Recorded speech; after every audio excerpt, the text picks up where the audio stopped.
नमस्कार दोस्तों, आपण देखुचंती विजडम हब ओडिशा। आजिर एही वीडियो माध्यम आमे आपण को कहबू पोस्ट ऑफिस रो एक दमदार स्कीम जहाँकि आपणकर रिटायरमेंट पाई बहुत गुरुत्वपूर्ण भूमिका निभाए। एही स्कीम रे जदि आपण मासकू 3000 टंका इन्वेस्टमेंट करूचंती गोटे टाइम पीरियड पर आपण को मिलिबो पूरा 40 लाख टंका। एही स्कीम टीर नाम हेउची पोस्टल लाइफ इंश्योरेंस। एही स्कीम रो संपूर्ण विवरणी अति सरल भाषा रे आमे आपण को आज एही वीडियो माध्यम रे कहबो। वीडियोटी को आरंभ करने पूर्व आपण को एक छोट रिक्वेस्ट, वीडियोटी को आपण संपूर्ण देखिबार प्रयास करंतु। चैनल को नु आसीथिले सब्सक्राइब करि नियंतु। वीडियोटी भल लागिले गोटे लाइक करबा को बिल्कुल भी भूलिबेनी। आसंतु डेरी न करी आरंभ करिबा वीडियोटी को। Postal life insurance. Postal life insurance रे आपण को कोन बेनिफिट मिलिथाय? एही स्कीम रे आपण को कम प्रीमियम देबा को पड़ी थाए, किंतु एतिरे आपण को हाई बोनस बा हाई रिटर्न मिली थाए जदि आमे एही रो कंपैरिजन करिबा अन्य लाइफ इंश्योरेंस सहित। आज आमे आपण को एही वीडियो माध्यम रे कहिबू जे पोस्टल रो एहा केउ प्लान, एहा किपरि काम करूची, आपण को किपरि अधिका रिटर्न मिलुची, एहार नोमिनी एवं एहार सरेंडर वैल्यू, एहार समस्त तथ्य आमे आपण को प्रदान करिबू एही वीडियो माध्यम रे। चलंतु डेरी न करी आरंभ करिबा। सर्वप्रथमे जानिबा एही स्कीम रो कोन रहिछि सबु फीचर्स।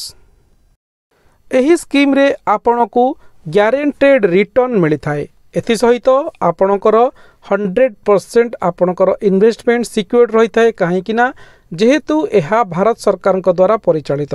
एथिरे आपण को लो प्रीमियम देबा सहित अधिक रिटर्न मिली थाए। आउ एथिरे आपण को पासबुक रो फैसिलिटी रही थाए, जो थिरे कि आपण निजर ट्रांजैक्शन को देखि परिबे। एथिरे आपण को टैक्स रिबेट मध्य मिली थाए। Income tax under section 80C अनुजाई आपण एथिरे आपणकर टैक्स रिबेट मध्य नै परिबे। पोस्टल लाइफ इंश्योरेंस को दुईटी भाग रे विभक्त करा जायछि। गोटे हेउछि पोस्टल लाइफ इंश्योरेंस PLI, आउ गोटे हेउछि rural postal life insurance RPLI। एहाकु मध्य डाक जीवन बीमा कहा जाए, आउ रूरल पोस्टल लाइफ इंश्योरेंस को ग्रामीण डाक जीवन बीमा कहा जाए। एबे आसंतु जानिबा जे केउ माने एही स्कीम को करि परिबे।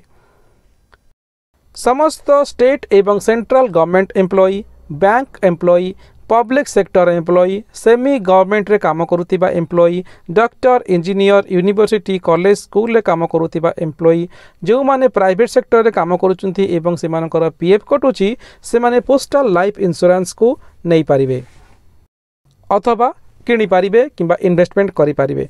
किंतु जो माने कोनोसी चाकरी करूनांती से समस्ते रूरल पोस्टल लाइफ इंश्योरेंस रे इन्वेस्टमेंट करि पारिबे।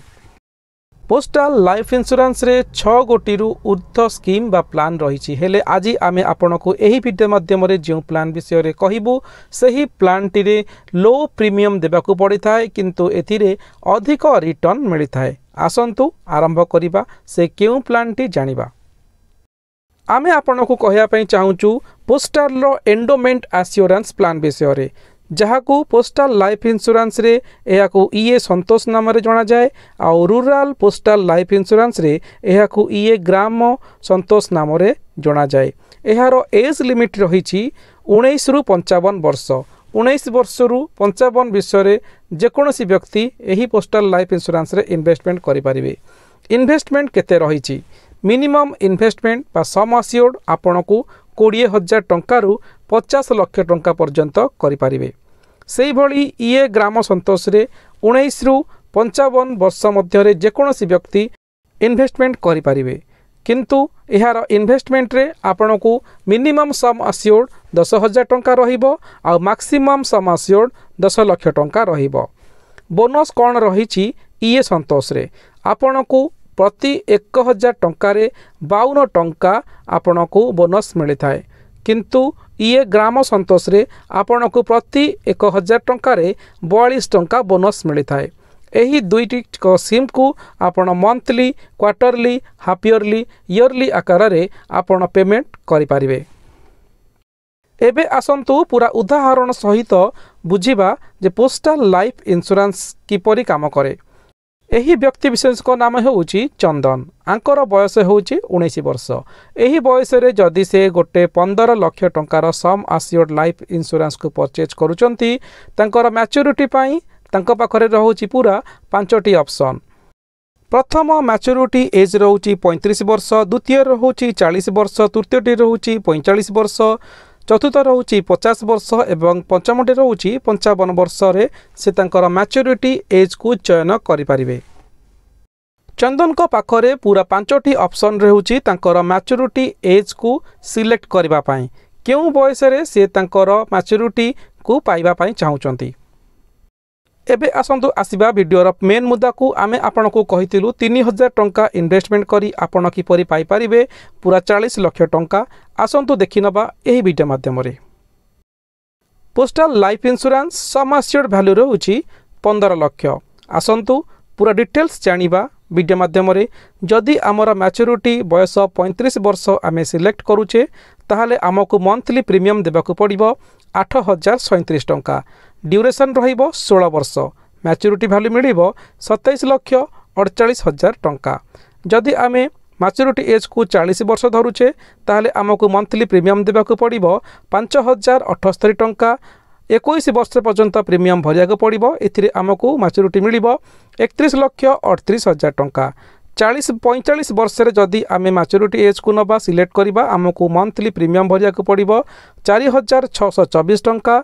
प्रीमियम ड्यूरेशन रहिबो 26 वर्ष। आमको रिटर्न मिलिबो 35,28,000 टंका। जदि आमर मैच्योरिटी एज 50 वर्ष धरिबा ताहले आमको प्रीमियम भरिया पड़िबो 3,864 टंका। 31 वर्ष रहिबो ड्यूरेशन। आमको टोटल मैच्योरिटी वैल्यू मिलिबो 39,18,000 टंका। जदि आमर मैच्योरिटी एज को 55 वर्ष धरा जाए ताहले आमको मंथली प्रीमियम देबाकू पड़िबो 3,057 टंका और ड्यूरेशन रहिबो 36 वर्ष। आमको टोटल फंड वैल्यू मिलिबो 43,68,000 टंका।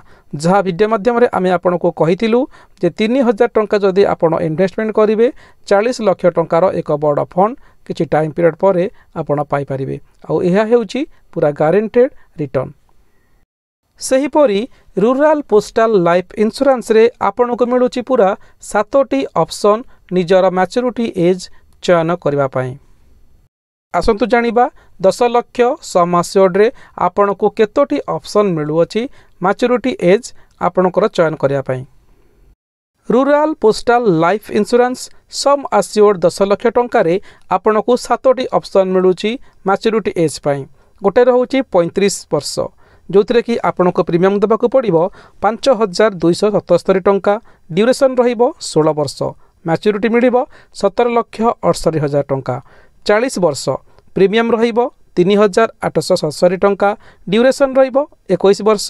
मैच्योरिटी रहिबो 20,08,000। 45 वर्ष प्रीमियम रहिबो 3,031 टंका। ड्यूरेशन रहिबो 26 वर्ष। मैच्योरिटी वैल्यू रहिबो 22,48,000 टंका। 50 वर्ष जदि मैच्योरिटी एज रखा जाए मंथली प्रीमियम मिलिबो 2,456 टंका। ड्यूरेशन रहिबो 31 वर्ष। टोटल फंड वैल्यू मिलिबो 24,88,000 टंका। जदि मैच्योरिटी एज को 55 वर्ष चयन करा जाए ताहले प्रीमियम वैल्यू रहिबो 3,057 टंका। ड्यूरेशन रहिबो 36 वर्ष। मैच्योरिटी मिलिबो 27,28,000 टंका।